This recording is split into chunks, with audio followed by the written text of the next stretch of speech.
I want to take a moment today to address a question that I received via email the other day that at first seemed kind of racist, and I almost just discarded it completely.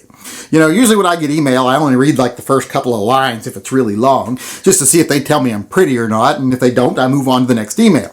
And sometimes I get emails in the first couple of lines it seems kind of racist, and it's tempting to move on, but sometimes if you read further, they're actually not racist, and that is the case with this question that I received.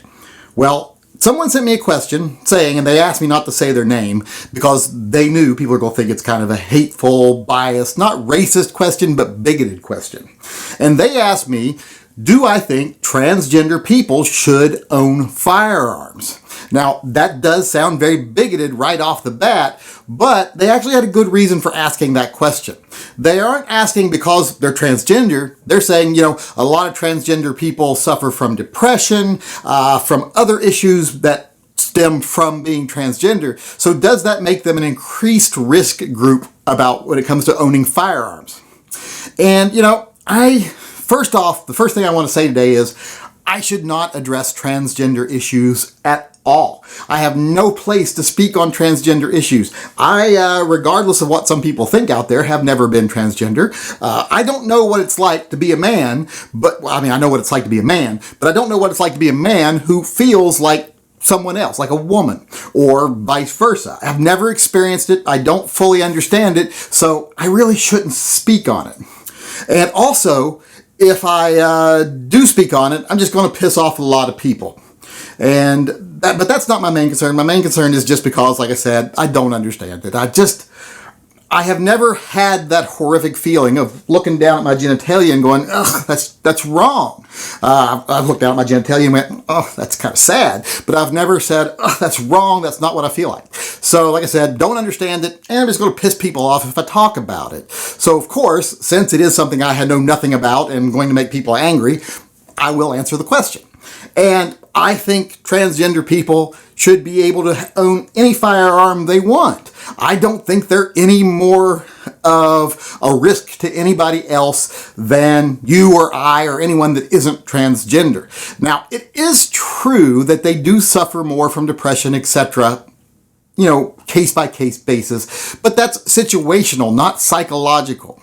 It's because of the feelings they have of being oppressed and hated and being, you know, in the wrong body. You know, having to live with that daily could make you a little depressed. Could make you even angry when you have to deal with the people that hate on you for no reason other than you feeling like you're someone else, or you feel like your gender isn't correct.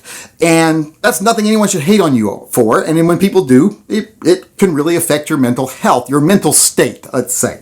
Because transgender isn't a disease. It's not a mental disease. It is just a condition. It's just a condition where people are a little bit wrong. There's a disconnect. They're not wrong, but there's a disconnect between their brain and their body. And I don't know about you, but I put more emphasis on the brain. Your brain is who you are.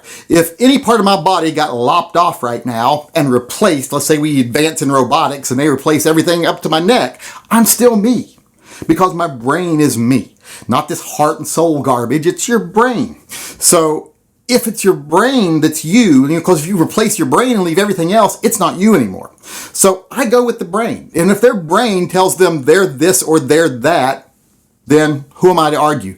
The real them, as far as I'm concerned, is what their brain says they are.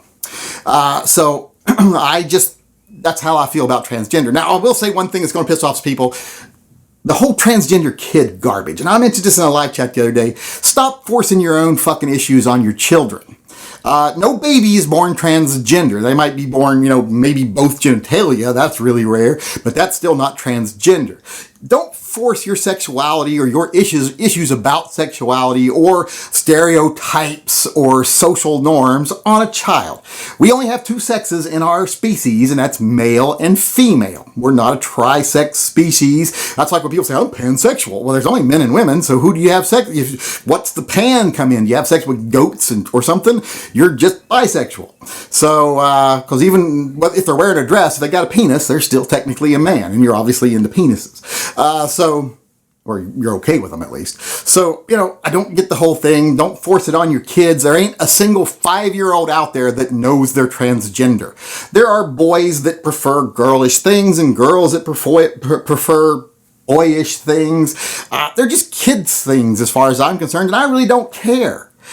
Kids can grow up to be whatever they want, and then when they hit puberty, how about let them make the decision about who and what they want to be in their life. But stop forcing it on your kids. That's just garbage. It's just ridiculous. Doesn't help the issue whatsoever. Actually sets it back as far as I'm concerned. But like I was saying, because this has just become a rant of my own personal opinions video, I think transgender people are no greater risk when it comes to owning firearms than anybody else out there. They face greater trials and tribulations than maybe you and I do, but they're still good people if they're good people. If they're a dick, they're a dick, whether they got a dick or not, or whether they take their dick off. They're still a dick, or not take it off, they fold it inside out. But I used to know Toby Meltzer. One thing I want to say. I know a lot of people will get upset because I used the word trannies in the title of this. Unless you are a tranny, shut the fuck up. Because I've known lots of transsexuals. We used to be family friends with Toby Meltzer, who's one of the biggest gender reassignment surgeons in the United States. He used to work here out of Portland, Oregon. And I've met lots of guys with brand new manginas, and not a single one of them was ever offended by the shortening of the word transsexual or transgender or, transvestite or whatever you want to call someone. Transvestite's a totally different thing, but just shorten it to tranny has never offended any of them. So I don't want to hear from you that you're offended by it if you're not one of those things. If you didn't shove your big fat hairy ass into a lacy G-string and some pumps today, then shut the fuck up. Don't be offended for other people. If they're not offended, you shouldn't be either. But like I said, I've known a lot of transgender people. They're mostly good people. Now, like I say, they are put upon more than others. So if you ask me, if anything else, they probably have more reason to carry a gun than you or I. Because if those small-minded, dickless little assholes that would attack someone over something like that, or discriminate against someone over something like that, especially the ones that would physically harm them over something like that, if they had to spend more time worrying about what was on that person's hip instead of what was in their pants, they might think twice about giving them a hard time. So I just wanted to say, like I say, I have no authority when it comes to transgender issues. Even though I have a degree in psychology, I still don't fully comprehend the concept. No one really does, I think, except for the people that are experiencing it. So it's not my place to say, but people are people, and all people should have their rights unless they do something to have them taken away. So unless you've committed a serious enough crime that you need to be locked away and surrender your rights, or you've been adjudicated that you're not mentally capable of dealing with your life and your situation, then you should have every right anyone else should. And like I say, if you're someone like gays, transgenders, etc., minorities that are more often put upon than other just, more, accepted people, well, then you probably have more of a reason to carry a gun.